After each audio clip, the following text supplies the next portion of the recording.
Welcome to this explainer. We often picture farming as just tossing seeds into the dirt or throwing food into a pen. But with Atlantic salmon, the transition from hatching to eating their very first meal is way less old McDonald and a whole lot more highly calibrated neonatal intensive care unit. We're going to dive into this fascinating make or break window of salmon farming, known as the first feeding. It's a stage that requires a perfectly engineered environment where every single variable has to be, well, absolutely just right. To see exactly how farmers pull this off, we're going to break this complex survival challenge down into 4 key stages. The most critical stage, creating the perfect nursery, mastering water flow, and finally, the art of feeding. All right, let's kick things off with section 1, the most critical stage and the incredibly delicate timing involved. Right out of the gate, the checklist farmers are staring down is honestly pretty daunting. This isn't just about filling a tank with water. For a successful start to feeding, the environment demands rigorous hygiene, completely stable water quality and temperature, flawless flow, and perfectly oxygenated water. If even one of these elements is just slightly off, the whole ecosystem collapses, leading to massive disease outbreaks or really poor growth. The margin for error here is essentially zero. But before they can even think about feeding, the fry, which is what we call these young fish, have to mature after hatching. And this relies on a super specific thermal timeline, measured in something called degree days. Think of it like a highly precise biological oven timer. For an Atlantic salmon to be ready, it takes about 240 to 300 degree days at a stable 8 degrees Celsius. So farmers are basically watching a biological clock that's dictated entirely by the water's temperature. Now here's the kicker. Farmers can't just look at a calendar to know when to start feeding. They have to watch for a very specific sequence of behaviors. At first, the larvae just stay right on the bottom of the tank, surviving entirely off their attached yolk sacs. It's only when those yolk reserves are almost completely empty that the fry physically lift off the bottom and swim up into the circulating water. That upward swim, that is the ultimate green light. And jumping the gun on this is a huge mistake. If a farmer gets impatient and drops food in before the fish actually swim up, the fish just won't eat it. That uneaten food then rots, pollutes the water, causes a nightmare for cleaning, and actually causes physical harm to the fish, like severe gill inflammation. So patience here is literally a matter of life and death. Which brings us to part 2, creating the perfect nursery and getting that tank environment absolutely dialed in. You'd probably assume fish want a nice, bright, clear pool to swim in, right? Well, actually, these tiny yolk-sac fry are what's called negatively phototactic. That's a fancy way of saying they actively run away from the light and seek out the dark. To handle this, farmers place special hatching substrate mats in the tanks.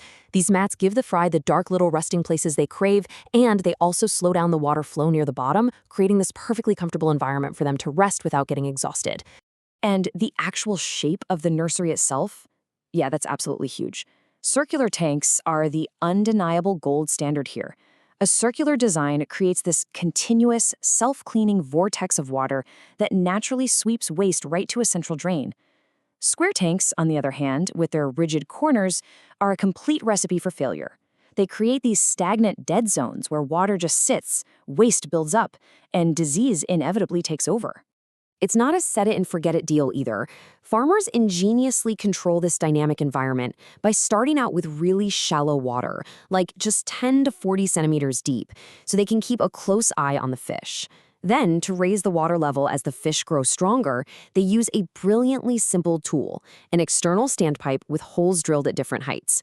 They literally just slap some tape over the lower holes and boom, the water level inside the tank rises. It's totally low-tech, but incredibly effective. All right, moving right along to part 3, mastering water flow and understanding those hidden circulation patterns. Have you ever looked into a first feeding tank and noticed completely empty spots on the floor? Well, you've just solved the mystery of water flow. The fish themselves are basically acting as living sensors. An empty zone tells the farmer that the current right in that specific spot is either way too strong for the fry to handle or it's far too weak. By watching the fry, farmers know exactly how to tweak the inflow nozzle to make the entire floor area perfectly comfortable. Getting this current right is absolutely vital, mostly because of a staggering number, 40,000. That's how many tiny fry you can pack into a typical start feeding tank with a bottom area of just under 4 square meters. I mean, think about that. That is an unbelievable density of life being managed in a really small footprint. To keep that crazy density of life thriving, you have to follow some pretty unforgiving math.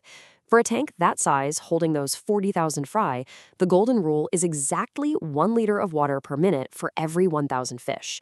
That means a very precise 40 liters of fresh water must be blasted into this 1,584-liter tank every single minute, literally just to keep them breathing. And while this is where a farmer's patience gets completely tested again. Let's say they tweak a nozzle to fix one of those bad currents we just talked about. They have to wait nearly 40 minutes, 39.6 minutes to be exact. Why? Because that's the retention period. It takes that long for the entire 1,584 liters to cycle out and be fully replaced. You literally can't see the true result of a flow adjustment until that entire cycle finishes and the new current stabilizes. Finally, let's wrap up with part 4, the art of feeding, and how exactly you automate mealtime for tens of thousands of tiny fish. Because, yeah, feeding 40,000 tiny mounts by hand, completely impossible. That's why computer-controlled automated disc feeders are brought in. But you definitely don't just turn these things on and walk away. These machines follow strict rules. They have to drop microscopic amounts of finely ground feed. That feed cannot get even slightly damp while in the machine, and the release rate has to be absolutely constant. Farmers have to rigorously calibrate these machines all the time, literally catching the feed for a minute straight and weighing it to make sure it's dead-on accurate. Here's a really surprising detail, though: the physical height of the feeder above the tank. These machines have to be positioned as close to the water surface as physically possible. If you drop the food from too high up, the impact breaks the water surface tension. And as we're about to see, breaking that surface tension creates a massive fundamental problem for the tiny fish. See, that surface tension is everything. Floating feed is the gold standard. When the feed rests gently right on top of the water, it barely has contact with the water itself, meaning it keeps all of its vital taste attractants, its smell, and its soluble vitamins. Sinking feed, on the other hand, it rapidly washes all of its flavor and nutrients straight into the water column, becoming totally bland, useless, and completely uninteresting to the salmon. And this is where the whole system just beautifully ties together. The automatic feeding machines just drop the food in one single spot. They have literally zero mechanism to actively spread it around. Instead, they rely entirely on those carefully engineered circular water currents we spent so much time on earlier. That current is what actually grabs the floating feed and gently delivers this perfect feast to every single corner of the tank, ensuring every last fry gets to eat. It's this breathtaking synergy of biology and physics, isn't it? That incredibly delicate, perfect balance, from the temperature clock to the circular shape of the tank, right down to the drop height of the food, is exactly what makes aquaculture so endlessly fascinating. And honestly, it really leaves you wondering, if a single tiny tweak to a water nozzle dictates the survival of 40,000 salmon, what other invisible engineering marvels are quietly sustaining our global food supply right now?